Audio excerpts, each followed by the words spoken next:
15-ročná tradícia folkovania pod Skalkou v našom meste pokračuje žánrovo pestrým hudobným festivalom pod názvom Skalkovanie.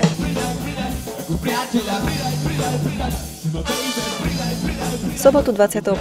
augusta sa areál amfiteátra pod Skalkou postupne zaplnil fanúšikmi dobrej hudby nielen z mesta, ale aj zo širokého okolia.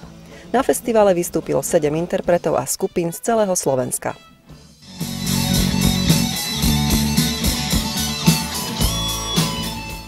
Úvod obstarala hradodská začínajúca kapela Waves of Destiny, ktorú tvoria chlapci z nášho gymnázia. Michal, vy ste líder kapely, kedy vznikla myšlienka začať hrať? Myšlienka vznikla minulé leto a s bubeníkom Filipom sme tak koketovali, lebo on nemal vtedy bicie, ani vlastne nevedel. On začal úplne od piky sa učiť a ja som ho na to tak namotal, lebo som veľmi chcel mať kapelu, a bol môj kamarát veľmi dobrý, najlepší. A tak som ho začal prehovárať a nakoniec si kúpil bicie a začali sme skúšať, to bolo v septembri minulý rok. O čom sú vaše texty, lebo zatiaľ sme počuli texty v angličtine? No, vlastne naše texty sú vyjadrenie nejakých našich názorov, tak na svet a tak. Vlastne čo nás napadne nejaká myšlienka, tak to skúsime dať ako do textu a napísať niečo k tomu. Čo vám dáva hranie naživo? Jednoznačne skúsenosti a myslím, že je to absolútne niečo iné ako hrať v garáži zavretý. Keď havran Bohom uverí, vesluje k horám. Slovenská interpretka s liptovskými koreňmi hrajúca folkovú hudbu Soňa Jány pokrstila na festivale svoje nové CD. Vystúpila so skupinou CKK Band Brno.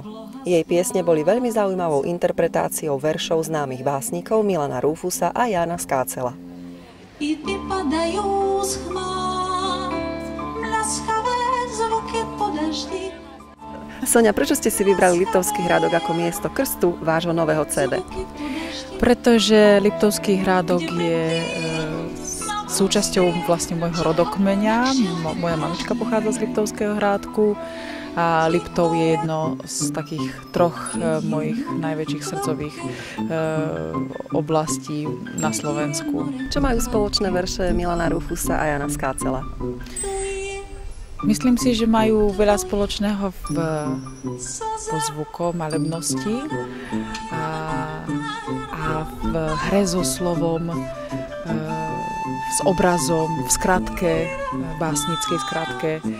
A my sme sa pokúsili o také ich vzájomné stretnutie. Tam pod krývaňou pri studničke. Folkovú tvár festivalu doplnili známi domáci interpreti Janko Svetlan Majerčík a Peter Petiar Ľahký. Obe vystúpenia patrili k veľmi hodnotným aj vďaka kvalitnému ozvučeniu podujatia. Hudba a texty ich tvorby akoby nadobudli novú dimenziu v zmesi viacerých hudobných žánrov.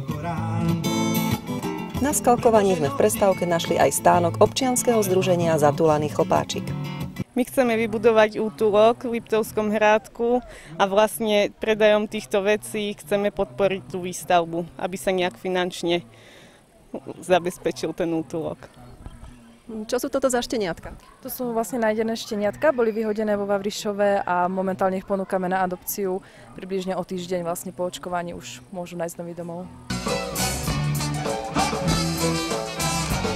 Vrcholom festivalu bolo vystúpenie slovenskej top kapely zaoberajúcej sa štýlom ska, Smola a hrušky.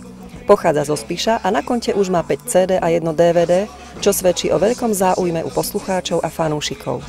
Kapela svojou produkciou strhla a roztancovala všetkých divákov. Chalani, prečo Smola a hrušky? To je taká jedna stará vec a je to celé o tom, že je to parafráza tej frázy nachytaný na hruškách. Že boli niekedy zlí chlapci, teraz sme dobrí a proste stávali sa nám veci, že nás niekto načapal pri činnostiach, ktoré nemala, preto Smola a hrušky. Aký štýl hudby hráte?